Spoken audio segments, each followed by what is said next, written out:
Serikali ya Daktari Samia Suluhu Hassan moja ya vipaumbele vyake ni kutoa elimu msingi bila malipo na kuhakikisha kila Mtanzania mwenye sifa za kupata elimu ya msingi anaweza kupata. Kwa hiyo kijana wetu leo tumeweza kumpatia baiskeli ya kumwezesha kuweza kwenda shuleni na kufanya shughuli zake ili na yeye aweze kutimiza ndoto zake za kupata elimu msingi, maana bila chombo hiki itakuwa ni vigumu yeye kuweza kufika shuleni, kuhudhuria masomo yake na hatimaye kumaliza elimu ya msingi. Kwa sisi kazi tuliyoifanya hapa ni kutekeleza maono ya Daktari Samia Suluhu Hassan, Rais wa Jamhuri ya Muungano wa Tanzania, na kuhakikisha kuwa kila mtoto wa Kitanzania anapata elimu bila kipingamizi chochote. Kwa hiyo Halmashauri ya Manispaa ya Kibaha itaendelea kushirikiana na wewe mzazi pamoja na mtoto wetu.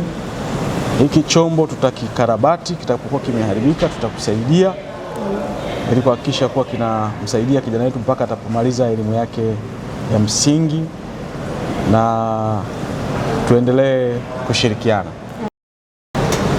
Mimi Jacqueline Goodluck ambaye ni mzazi wa Goodluck Simon Mchome, napenda kuishukuru serikali yangu, pia napenda kumshukuru mkurugenzi kwa kunisaidia kumwezesha kijana wangu kupata chombo ambacho kitampa movement katika maisha yake.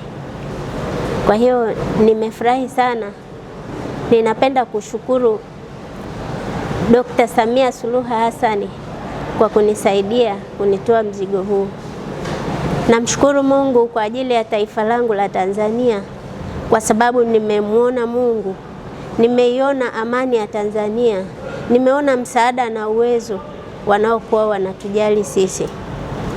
Ninapenda kumshukuru Mheshimiwa kwa ajili ya hili alilolifanya. Mungu ambariki sana na ibariki kazi yake, na mkumbuke katika maisha yake yote, na ikumbuke familia yake. Amina. Asante sana.